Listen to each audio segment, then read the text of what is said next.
Hello everybody and welcome. In today's video, we're going to talk about youth development and Wonder Kids in Football Manager.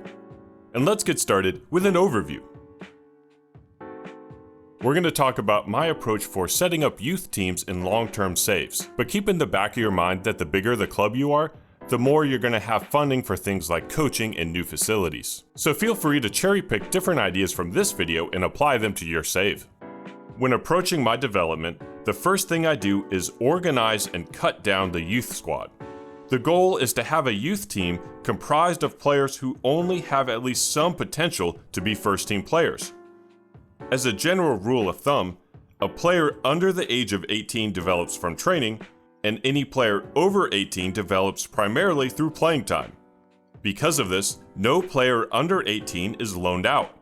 I spend a lot of resources building up our training facilities and coaching staff, which most likely means that our facilities are better than any club they'd be going to. And oftentimes, a player under 18 isn't eligible to be loaned out anyway.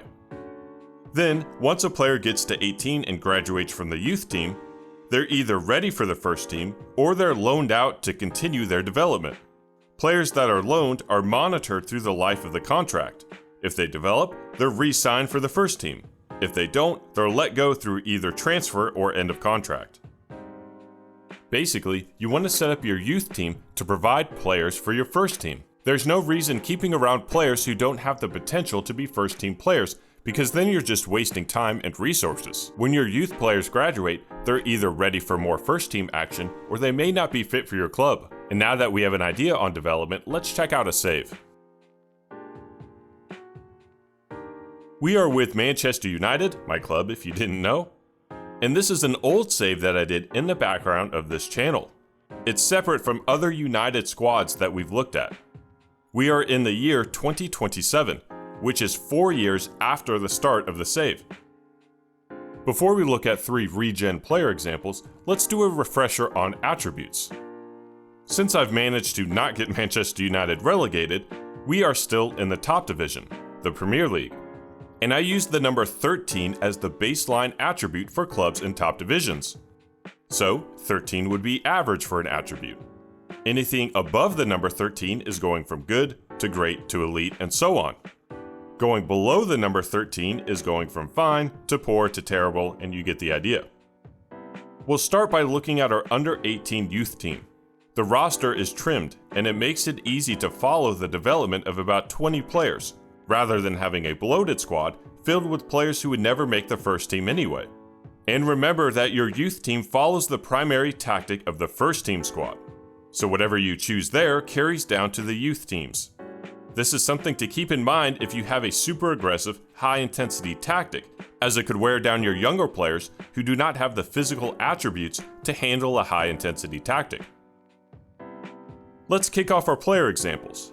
This is our new gen, James McLaren. He is from our youth intake. He's only 17 years old, so he's got about another year as part of the youth team. He's got some potential, as his attributes like first touch, technique, and flair are already Premier League standard. I think I'll play him as an inside forward, but he still has work to do. Attributes like passing, anticipation, and composure are well below standard. So for his training regimen, I've got him on the inside forward role on the support duty, which will train him in all the needed attributes. When training, you're most likely not going to get massive gains in low attributes. So with James, some of his attributes in key areas are in the 7 to 8 range. Odds are those will never develop to be above 13, the Premier League standard, but I'm training him to hopefully improve those attributes where it's not a huge detriment. These low attributes don't need to be a strength in his game, but I don't want them to be a weakness either. And if James trains well enough, he'll turn into a player like Roberto Gonzalez, a player who's only 19 and he's already a Premier League standard advanced forward. We can see on this graph his progress is exceptional. Note how his progress isn't linear either. There will always be an ebb and flow to a player's development. With his training, I've got him in the advanced forward role. He has low concentration and bravery, but the advanced forward doesn't have it as a needed attribute. This training regimen is trying to make him the best advanced forward striker he can be. But those are two prospects who are either ready for first team action now, or if they develop properly, ready for it next year. How do we deal with a player who didn't quite develop how we wanted? Take Cesar. He's 19, so he should be well along in his development like Gonzalez. With his available positions, he can play all along the left flank and even at center back. His mental attributes are, for the most part, incredibly strong, but he has serious flaws to his game, namely incredibly poor acceleration and pace. So he can't really play as an attacking role. And he has poor heading and work rate, which limits his ability to play in a defensive role. These deficiencies could keep him from being effective in the Premier League, so this is a player I would like to loan out.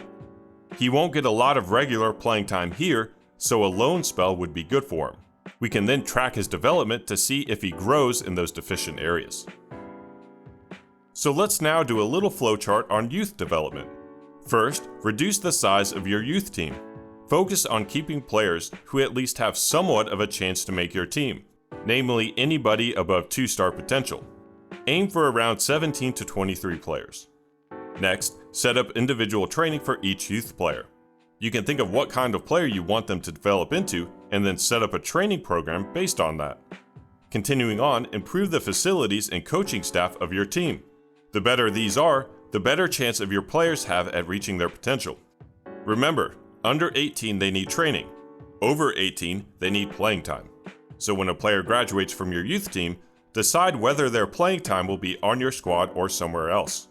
And if your team has an under 21 squad, like Manchester United, I use that for either fringe players or just getting others up to fitness. The last thing I want to talk about is how you can get immersed with your youth team. So if you go to your youth team schedule, you'll see some of the games have this little notch next to them. If you click it, that means you can attend the games from your youth team.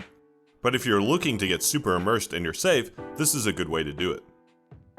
As we wrap up, if you'd like any player role shirts or maybe a digital FM planner, you can check out the Half Space Apparel online store.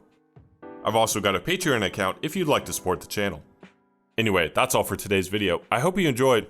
Thank you for watching.